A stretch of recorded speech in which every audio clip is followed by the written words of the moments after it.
Fabulous with Vips and Vicky. The ThinqShift podcast for professionals who aspire to be fabulous leaders. Those who not only succeed, but also purposefully seek to reinvent the world. Welcome to the first Be Fabulous podcast recorded in 2021. It's cool to be back, and we got guess who? Guess who's back? Say hello. Me. Vicky's Hi. back.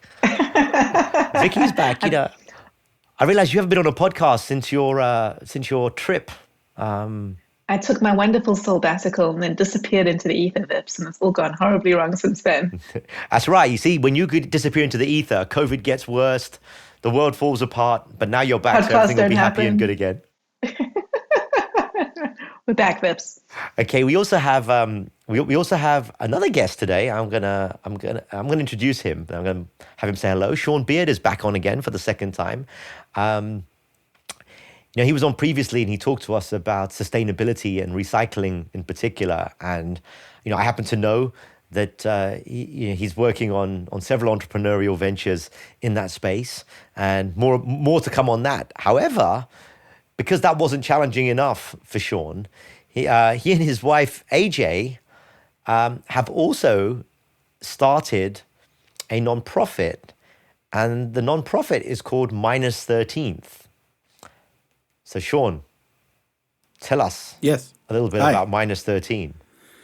Sure. So Minus 13, well, I'll back it up just a little bit. Over 2020, while we were all enjoying that wonderful period of time, one of the things obviously we saw was a lot of the Black Lives Matter protests, all of the things that were there, and it really hit us. We live in Seattle, so we're in the Pacific Northwest, which admittedly, somewhat to our consternation, seems to be in a perpetual state of unrest. We would like to find a solution there, but it's one of the things we looked at each other, my wife and I looked at each other and said, well, what could we do more, right? And to give a little bit more background, my wife is African American, and we've got two mixed race children. I am Caucasian, and we have two mixed race children, and we wanted to understand, like I think most parents, they want to build a better life, and they want to provide their children with the every available opportunity.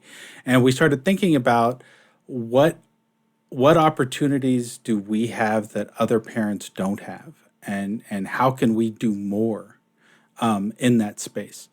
And so we started looking at what are the systemic problems, because we started seeing, there's the defund the police movement. There's a lot of things there. And in a lot of ways, a lot of the things we heard were more treating symptoms of the problem, not necessarily going after root cause. And so we started looking at what are kind of root cause of some of the problems we have, and we landed on the 13th Amendment to the United States Constitution. Wow. That's one hell of a leap. I mean, you're going back to the foundations of the country almost. How did you get there? So another thing that I've been very passionate about also is looking at how we treat our prisoners, what our criminal justice system really looks like, and I wanted to just read real quick Section 1 of the 13th Amendment, and you'll see how we got there. Section 1 of the 13th Amendment says, "Neither slavery nor involuntary servitude, except as a punishment for crime, whereof the party shall have been duly convicted, shall exist within the United States or any place subject to their jurisdiction." And the hard part on that is that this is the notorious slavery exception clause. And I know a lot of people haven't heard of this or even aware of it, but it basically keeps slavery very much alive and well and fully legal in the United States if you have been convicted of a crime. And this is where we kind of landed, and we can, when we started looking at history and we started seeing how things occurred, it becomes this, the 13th Amendment starts to be an interesting place to look at, and started looking at, well, what are the things that we could do to remedy this problem? So Sean, tell us a little bit more about that. Like, how does that keep the 13th Amendment alive? Like, what is it about that phrase that is so interesting? Well, like if I use an example from Washington State, I was talking with a friend of mine that works with the state, and they needed labor to do some task. This could be highway cleanup. This could be moving trash. It could be a lot of different things that the state would want to use as slave labor for. And it was my understanding at the time that basically the state paid an administrative fee of $1.50 an hour for inmates to do that work. Whereas if I look in the city of Seattle, the minimum wage is $15 an hour. So the state is able to legally use the labor from the prisoners and use it at roughly no cost whatsoever. And when you start thinking about how that gets implemented in also a country where a lot of our prison systems have been privatized, now you start talking about privatization of the prisons with slave labor. And what does that start to look like? And that's where we start having serious problems with the exception clause to slavery. Now, Sean, oh, go ahead. Sean, are you saying that there's an incentive to have more people incarcerated in order to have cheap labor to do these different activities? There absolutely is. And that's why currently in this country, there is more of a sense of jail time and being incarcerated as punishment, and there is no real focus on rehabilitation and helping them reintegrate, because having people caught in the system is good for that system, no matter how inhumane it may be. So you're saying if we see more effort on rehabilitation, integrating back into society, less of the incarceration, we would know that the balance has shifted. Yes, I would say so. Sure, Sean, can you read that exemption clause again? Just because I know there's people who are going to be listening to this. Mm-hmm. That's pretty rich passage, and I want to make sure that they really latch on to the bit that's the exemption. Sure.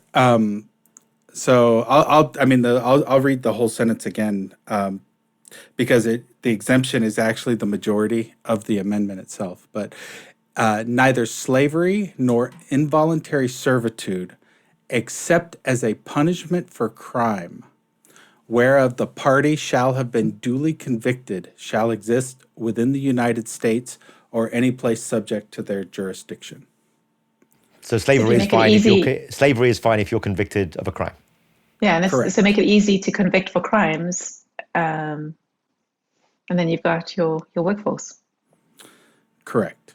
And we've even seen this last year when in Florida the people in Florida voted to allow convicts or former felons who had been released the right to vote.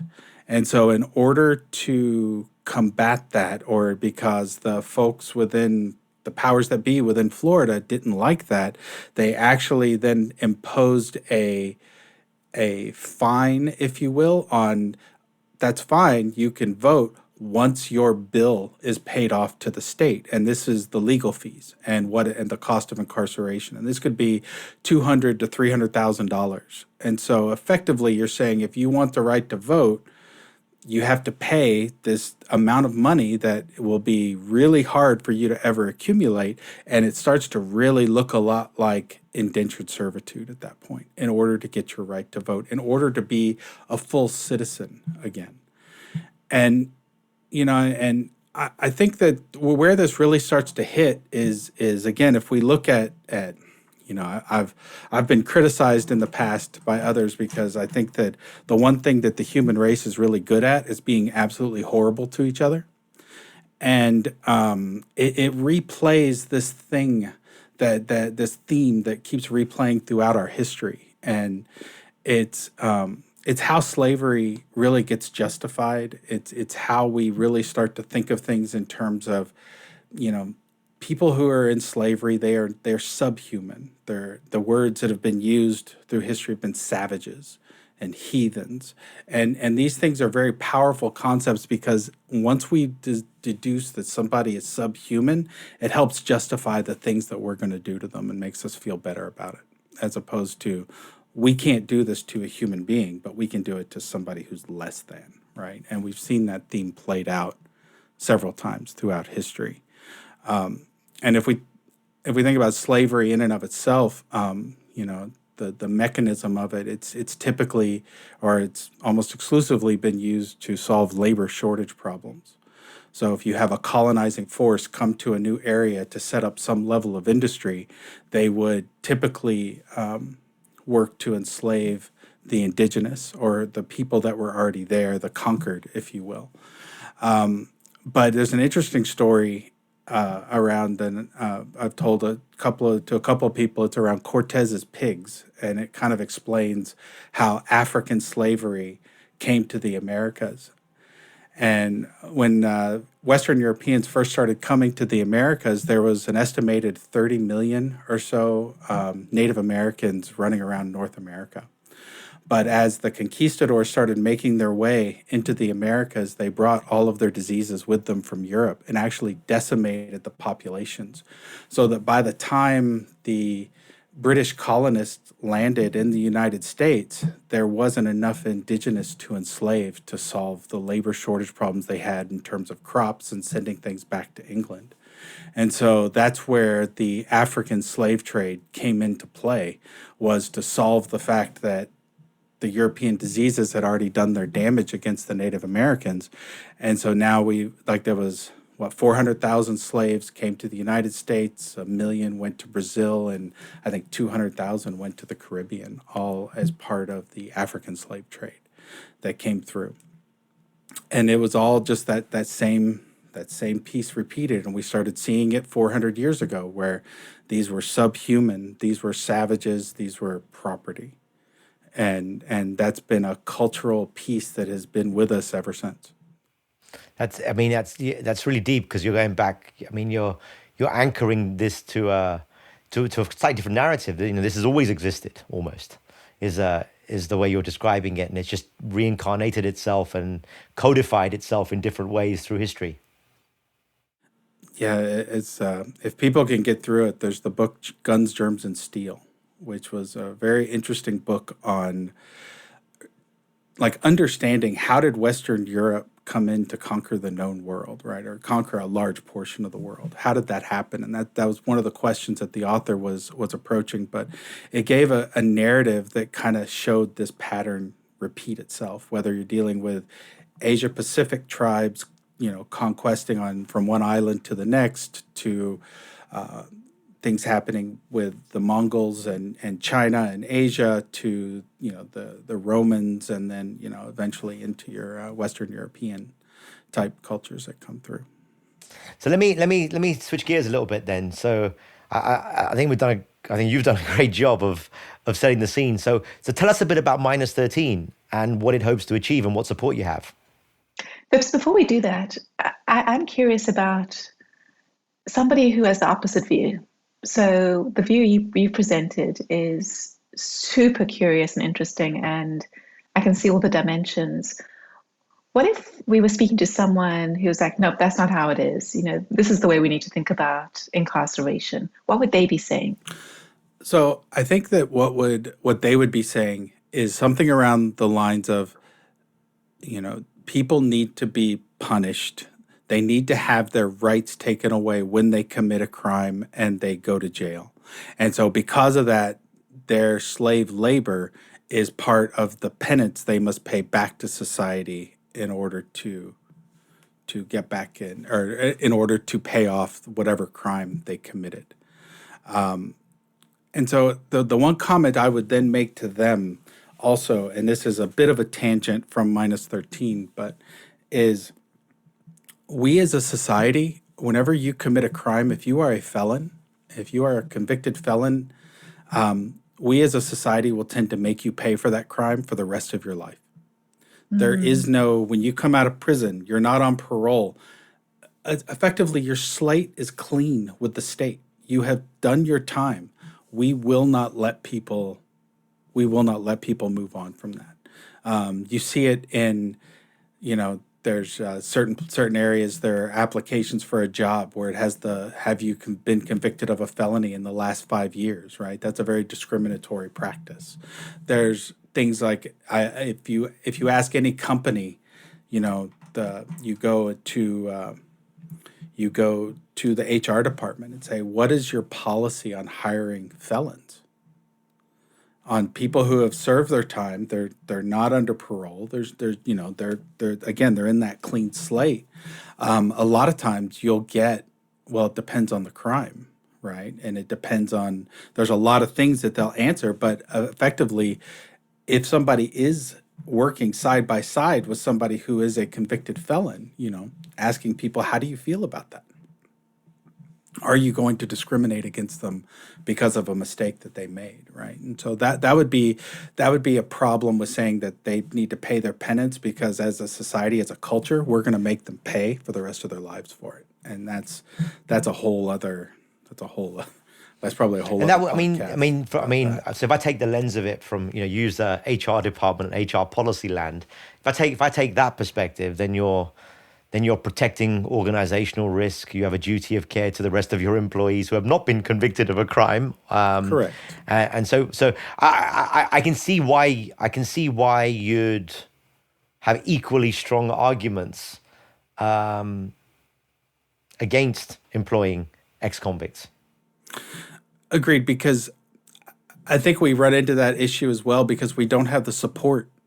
We don't have the support for folks whenever they come out of prison. So one of the biggest problems, having talked to several people who've been released from being incarcerated, is they don't have the network. A lot of times their family has already ostracized them. They don't have anybody when they come out who cares if they live or die.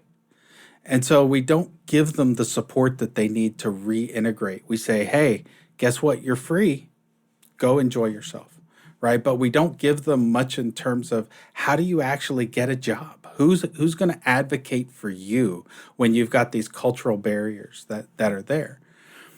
And I'll map this back into -13 and how this really starts to impact. And because one of the problems we have is the number of Black males that are in the criminal justice system.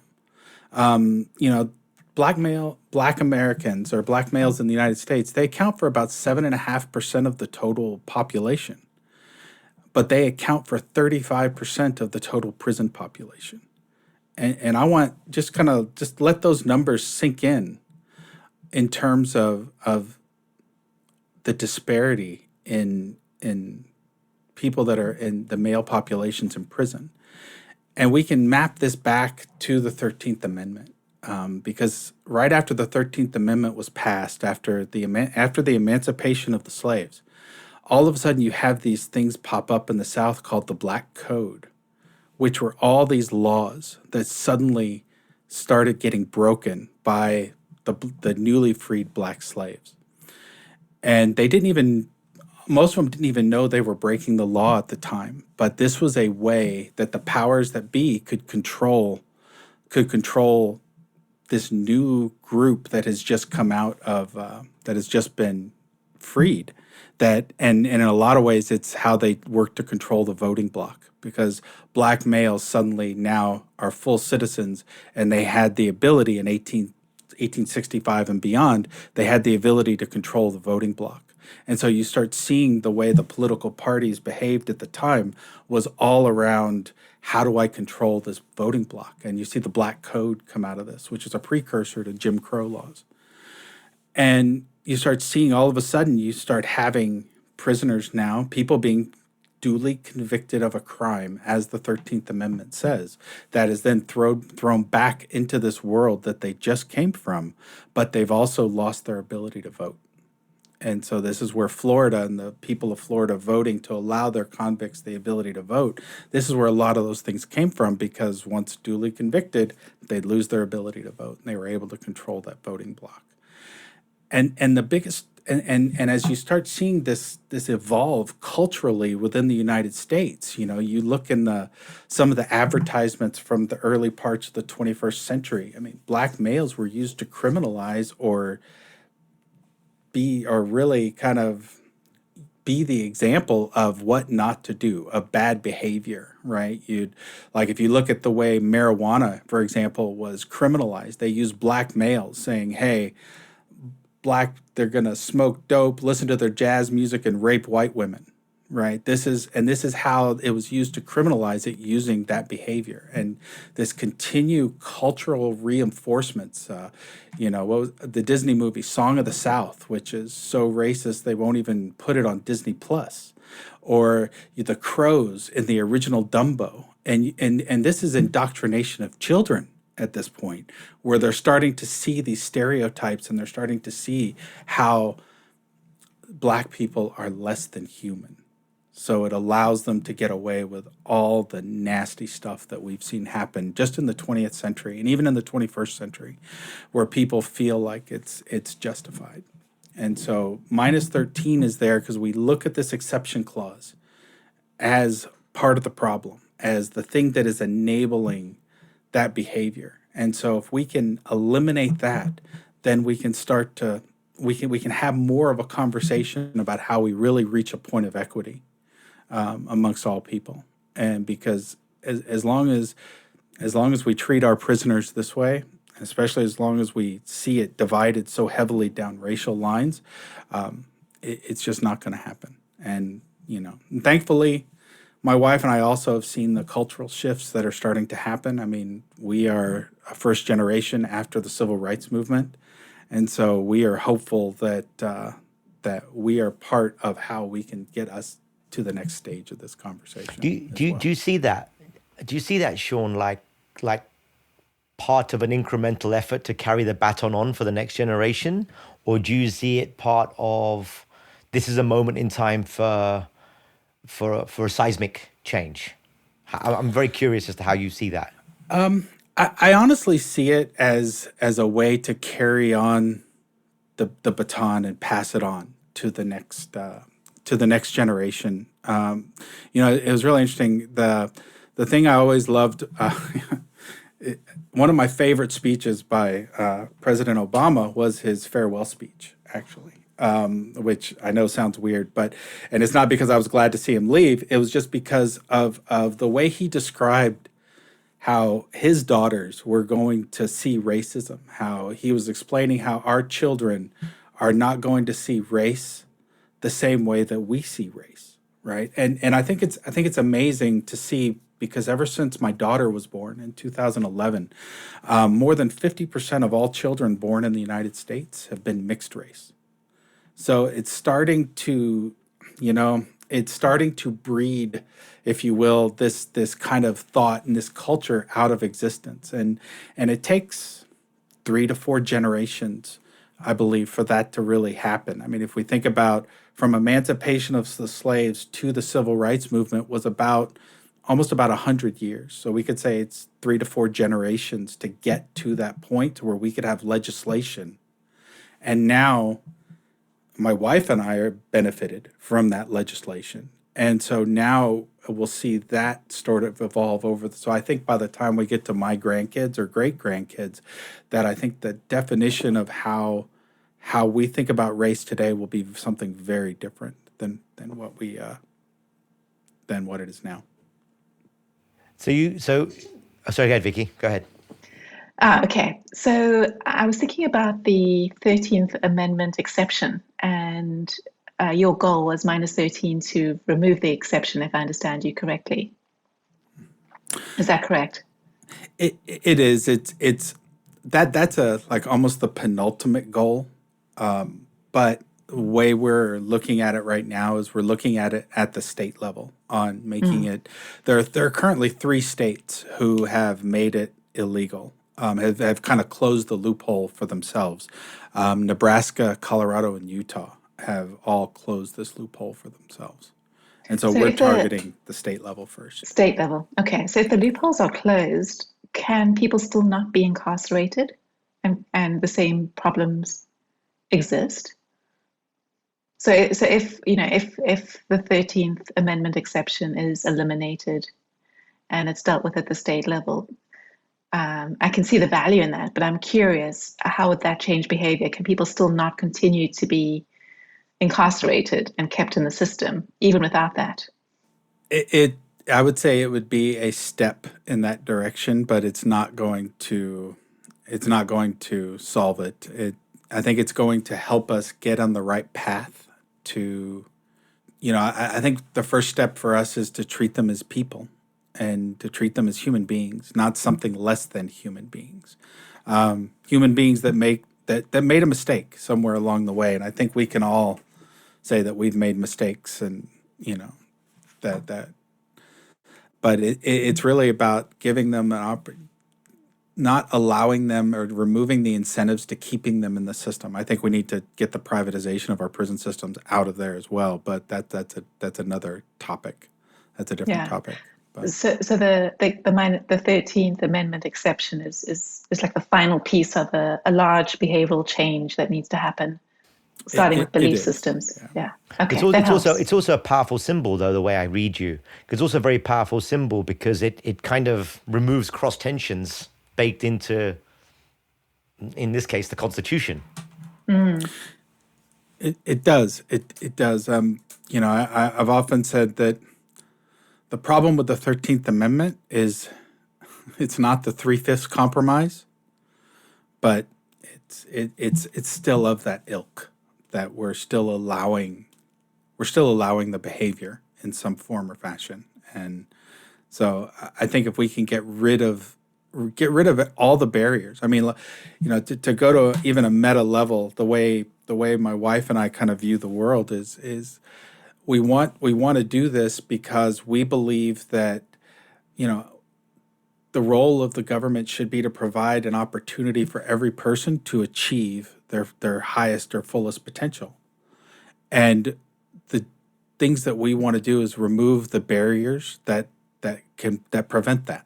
And so the 13th Amendment is one of those barriers that we want to be able to remove. And like I said, I've even told my children who are, 10 or 9 and 7 years old that they better get ready, because this is going to be a multi-generational piece to actually make it to a point to where we change the United States Constitution. But, we want to have this groundswell amongst the states to make that change first. Fabulous people reinventing the world, right?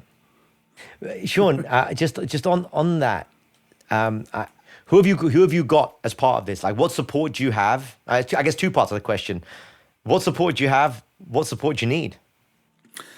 So the things that we're going to do within this quarter as kind of milestones for the organization is there are a few groups that exist already. There's the Anti-Slavery Network that we want to join and join their coalition of groups to kind of combat this. But what we also done is we've actually dug into our own network, and we have a friend that is a senator within the Washington State Senate that she's going to help us, and she does a lot of work for women of color and Native American women as well, and working with them. And what we want to do, but she's going to help us to really navigate what it looks like to build the policy or build the things, because in Washington State, it'll be a ballot initiative that we would need to get, and she's going to help us navigate that process. And actually, the newly elected representative, our newly elected state representative from our district, is a friend as well, but she is fresh on the job for 2 weeks, so we're gonna let her get a breather, let her catch up before we start asking her these questions. But yeah, they're going to help us. Plus, we have another friend who writes policy for King County, who's going to help us understand the ins and outs of how do you actually write a piece of policy that will get enacted or even get put into the state constitution to close the loophole. So are you looking for... I mean, it sounds to me almost like you're in that early stages where you're you have the idea, it's germinated an idea, you've got some level of support, you're trying to build out the ecosystem for this nonprofit. Is that fair? That's fair. That's Okay, very fair. so what would accelerate that? Are there types of people that you want to try to get interested or involved in this? Is there like what's the rallying cry that you might want to use? Yeah, either this platform or whoever listens to this at some point say, oh, I could think of someone that might be able to help Sean, or it would be good to connect minus 13 with someone else who's working in an X area. I'm curious as to how you're thinking about that. Are you and AJ are thinking about that at the moment? So I think what we would like to do is there are several groups that are addressing part of this, and I think the way we've talked about it is building a coalition of groups that actually come together and pool resources. Because there are different things, like in Washington State, there's an organization called Unloop, which is about how do you break the recidivism cycle within the prisons, which would be a good partner to have. There's Families of Color Seattle, which is a nonprofit my wife and I actually have worked very deeply with previously, and leveraging those resources that are there, and there are several other organizations that we would like to bring together and kind of pool the resources together to build this grassroots campaign to get the ballot initiative going, because it's not going to be easy, and we're going to want every organization that has resources to spare would be good to have as we kind of go through it. Initially, my wife and I are funding this personally, so we're putting things together and going to put the funding together, and so we're doing all the things of forming the board charter, looking for an ED, all those things to handle the administration of everything. But it's also being able to get groups together to really amplify the voice, have amplified voices on this issue. That's wonderful. Vicky, any comments, thoughts? Yeah, I'm curious about the multi-generational nature of this problem, because as you say, it's not an easy one to fix. There's so much belief and mindset and behavioral change that's required. And as you were talking about the organizations looking at, are you prepared to have somebody in your organization who has been previously incarcerated? And what will come out for many people listening to this is, would I give them that opportunity? Would I not? I'm curious how you see the future generations taking on this charge. Your children, where do you think things will be? Well, where do you hope things will be by the time your kids are ready to take this on, and what would that look like?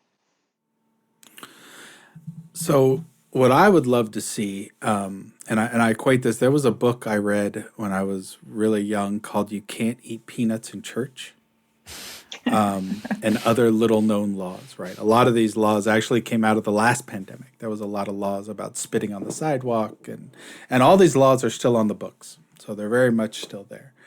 And the way I've kind of viewed it is my goal, or what I would love to see happen, is this kind of, it's almost a cultural revolution where they have all these things on the books and these attitudes that are held in these systems, but because we, the people, no longer value what that says, that, a law is only as good as it's enforced, right? So if we don't have a tolerance for the type of discriminatory practices that we've seen, be it with the police force, be it with this, then it becomes a non-entity, because ultimately we have the power to decide what gets enforced and what doesn't. It goes back to that you can't eat peanuts in church, right? I think that might be in Oklahoma where that law is. But nobody's going to get arrested for it. So it's just becomes a footnote in history, and that would be my goal, is that by the time my children are in power or in positions of leadership, or even my grandchildren, that the way we talk about that Black Lives Matter is something to be remembered, but is a footnote, because they just won't understand how you could treat somebody different just because of the color of their skin. And that would be my ultimate goal. So even if we don't reach a point, because just the politics of getting a constitutional amendment through or making a change to one, even if we're not able to achieve that, if we as a people can remove the power of that exception clause, then I think we've achieved our goal. Yeah, that is a magnificent goal to think about. I mean, let's talk about reinventing the world. I mean, changing the Constitution. No, I That's tell a you, big, hairy, well, audacious goal. one of the reasons why, I mean, for all sorts of reasons, given the current, the current narrative we've got around, COVID, Black Lives Matter, and even the civil unrest earlier this year, one of the reasons why I wanted to do this particular podcast with Sean is I think there's a tendency for us to think that you can make systemic changes quickly. Like, if someone could just fix it, like an engineering problem, let's fix it, and I think that hopefully what this podcast episode has given many people is, if you truly take on an audacious reinvent the world type problem, it is going to take, well, it's going to take more than a village, and it's going to take a long period of time, because systemic change really tends to occur more through the slow constant application of pressure rather than single events. But we're quite ADD, right? We want to do something, fix tomorrow. We want to do something, fix tomorrow, and I think the more we can get people to think about how do we fix these things over the long term, and in this case, multi-generational long term, you actually have a much better chance of actually doing something that is going to make a profound difference, as opposed to things that make us feel good in the moment. And that's kind of really, I hope I did that justice, Sean. That was unplanned, the way I went through that, but I'm hoping I captured the essence of how you're thinking about it well. It is, and I would add that, I saw a quote from Rosario Dawson, and I believe she said, she said, well, I want equality now. I don't want to have to wait for it. And it was very much a I need to have it now. And I'm like, I feel it. I understand. I can see it. I sympathize with what she's feeling. I mean, I can't truly empathize. I mean, I had a very, I had a male white middle class background. So there's a lot that gets wrapped up in that I'm not able to experience. But it's also, it's something that's existed for 500 years is not going to get unraveled in 10 or 5 or in the next 10 minutes, right? I mean, these are things that are embedded in our culture, and they're things that are going to take time to shift and change. And I talked a lot about the civil rights movement is a big moment, because a lot of the way these changes occur is you start to have a groundswell that a change needs to happen, but it's a very polarizing issue. And what happens is the government then goes through, and the powers that be put laws in place to force tolerance, meaning that I get it, you don't like it, but you've got to tolerate it. And if you can't tolerate it, then you're going to be breaking the law, and you're going to have to pay a penalty for that. And so what that does, though, is that it puts us on the path to acceptance. And it's understanding that there's a big difference between tolerance and acceptance, but the law helps us get there. And so now that things are in law again, I'm first generation past civil rights movement, we're starting to see these cultural norms start to break down and change as acceptance starts to occur over time. And that's where we get to that 3 to 4 generations past that moment. So emancipation of the slaves, 3 to 4 generations, we now have civil rights movement. Within 3 to 4, then we'll have a full acceptance, and we'll see that.